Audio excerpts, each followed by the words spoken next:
You may be seated. I want to invite up Reuben to be our darshan. One of the wonderful things about the summer is that we hear many voices from the congregation, which is a joy to the clergy and definitely a joy for you to not hear from the clergy. So Reuben, many important things in his introduction, including a beloved teacher at JDS, but not of rabbinics, of math, but a beloved teacher there and family involved in so many ways here at the shul. So thank you, Reuben. Thank you. Thank you, everyone. Good morning. Okay. In Akira Kurosawa's 1950 film Rashomon, a terrible crime has occurred in medieval Japan, and the court attempts to reconstruct what happened based on conflicting testimonies. Rashomon is considered to be a masterful examination of unreliable evidence and subjective truth. American filmmaker Robert Altman said he admired the film's use of dappled sunlight to highlight the theme of ambiguity. I aspire to be a cinephile, but I admit I have not seen Rashomon. My knowledge about the specifics of this story about secondhand truth comes secondhand from the truth-dappled wikipedia.org. I did see Courage Under Fire. Anyone remember that one?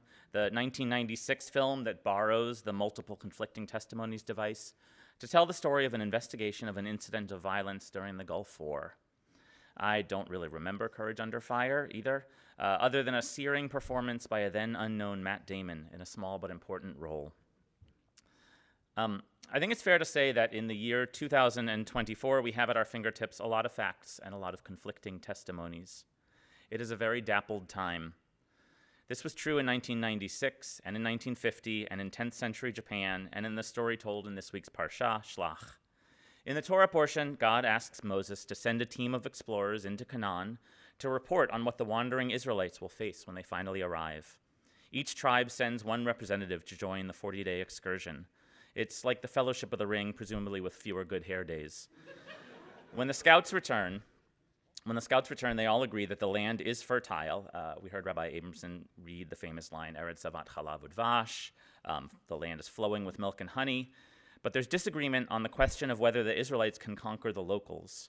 Most of the spies insist they cannot. They say, V'sham ra'inu et hanefilim b'nei anak min hanefilim, v'anihi ve'einenu kechagavim, v'chen hayinu be'einehem. There we saw the giants, the sons of Anak, descended from the giants. In our eyes, we seemed like grasshoppers, and so we were in their eyes. The Israelites freak out, as was their wont.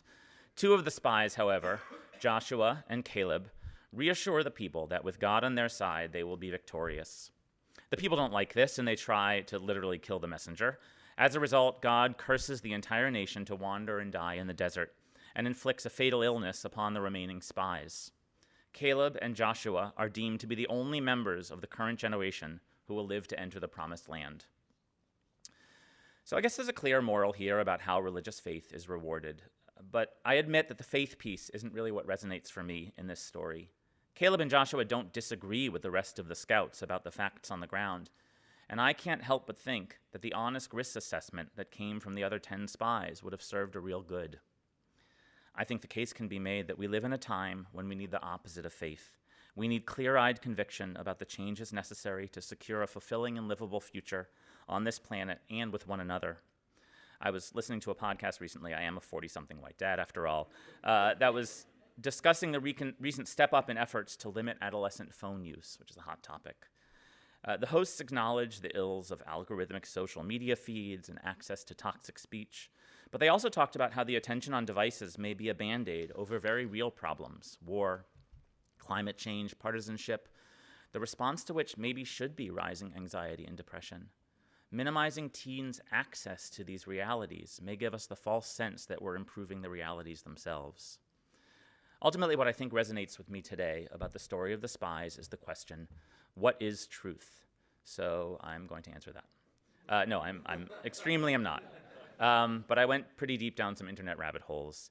All right, so when we think about how we think about truth, probably most memorable is the Keats line, beauty is truth, truth beauty, that is all ye know on earth and all ye need to know. It's a very lovely line, perhaps the most famous ending to a poem.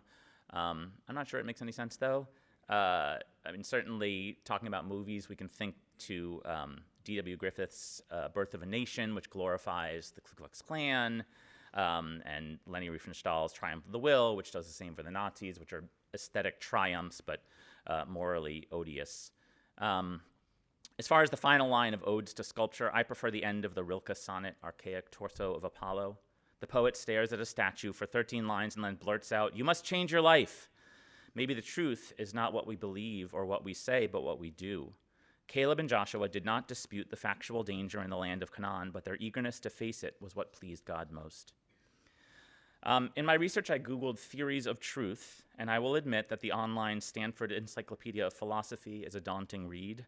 But I did learn a little bit about some of the different historical theories of truth that have emerged over the last 150 years. Okay, let's get into it. We've got G.E. Moore and Bertrand Russell, who advanced the correspondence theory of truth. Correspondence theory says that any true thought or statement must bear a correspondence with a fact in the real world.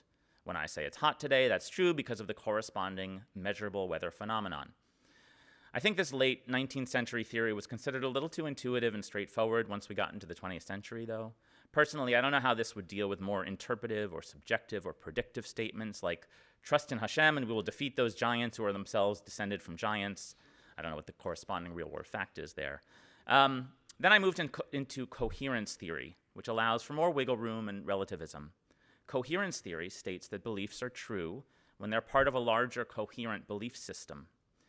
I guess this focus on coherence allows for multiple conflicting truths to exist, a very Rashomonic idea.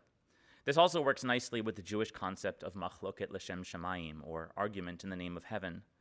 When rabbis disagreed about biblical interpretation or about Jewish law, the conflicting opinions could both be true if they were both sought in the service of worshiping God. I tapped out on theories of truth when I got to pragmatism. A philosopher named C.S. Peirce was concerned that any purely abstract theory would break down. Pragmatism, as I understand it, after about 5 to 10 minutes of research, contends that truth is where we land when we have done sufficient investigation. Peirce wrote, "Truth is the end of inquiry." Truth is the end of inquiry. As Jews, I don't know how well this sits with our tradition of endless study, of the 2 Jews and 3 synagogues joke, of argument in the name of heaven. But I do see the appeal of a pragmatist approach. In these hyper-partisan times, everyone on both sides of the issue tries to frame their views in terms of objective truth. I think of slogans like, "Facts don't care about your feelings," or "In this house we believe in science." We have more of a desire than ever to understand the use and misuse of the tools of truth. Statistics, research, science, reporting, academic theory, etc. For those of us who take this seriously, the rational response is to feel paralyzed by indecision. The idea that truth is the end of inquiry does imply that truth must begin with sufficient inquiry. But then, at some point, we must stop inquiring and form beliefs, make decisions, even come to compromise. I think this is when the emotional intelligence displayed by Joshua and Caleb becomes so important. We start with a collection of facts, but then our principles, our faith, and our compassion tell us how to actually live. Like Matt Damon in Courage Under Fire, one of the main things that lingers from this week's Parsha is the searing performance of a future leading man. Joshua returns in a starring role as the leader of the Jewish people in the very first book of prophets, a book that bears his name. Naturally, the book of Joshua is the source of this week's Haftarah. The story parallels are not subtle. Joshua, as promised 40 years before, is now poised to enter the promised land. He once again sends spies into the land, this time just 2, I guess since that was the magic number all those years ago. The spies enter the fortified city of Jericho, where the king has been tipped off to their arrival. They lodge with a sex worker named Rahab, and shout out to anyone other than me who first learned about Rahab from Bethel Family Camp this year. It's a little bit of an in-joke. The king's men come to search her residence, and Rahab hides the spies on her roof. She sends the soldiers on a wild goose chase, allowing the spies to escape back to the Israelite encampment. In exchange, she's the only resident of Jericho left alive when the walls fall and the city is conquered. In these dappled times, we need to be sober about the dangers that face us and about those to come. The truths we seek will be informed by deep inquiry, by careful research, and by analysis of vast data. We will stay cynical about tribalism, oversimplification, and anecdotalism.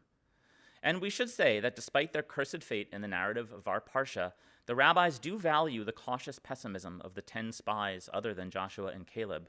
Their number is said to be the basis for Minyan, or the Jewish quorum.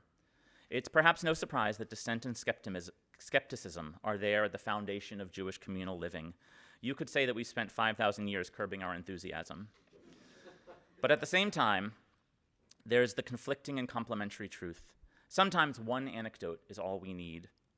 Joshua and Caleb, Rahab, and so many other isolated stories of bravery, sacrifice, hope, and faith can help us move past inquiry and actually live our truth, as the cliche instructs. I think about another movie, Jordan Peele's Get Out from 2017. I mentioned my love of movies earlier, but anyone who knows me knows that these days this is mostly focused on horror films. I've always been fascinated by the darkness and unease in these movies, but I was too scared to actually watch them until well into my 40s. I owned several shrink-wrapped copies of movies that I never opened. Sometime early on in the pandemic, I finally saw the Jordan Peele film Get Out. For those who aren't familiar, the movie's about a young black man who goes to stay with his white girlfriend's family in their country home, and things get dark. The movie was written and filmed during the Obama years when many felt we were post-racism.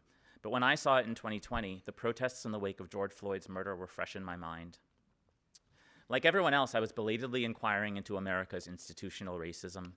I did some reading, kept up with the news, and listened to lots of podcasts, like so many podcasts.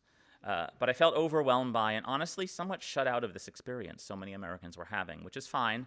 I'm not actually a main character in the Black Lives Matter protests. But the film Get Out was what finally helped give the emotional side of my intelligence more access to what was going on. I recommend the movie because it's sinister, funny, moving, strange, and scathingly smart. But it's the quiet performance of British actor Daniel Kaluuya in the lead role that sticks with me. It's my favorite acting performance of all time.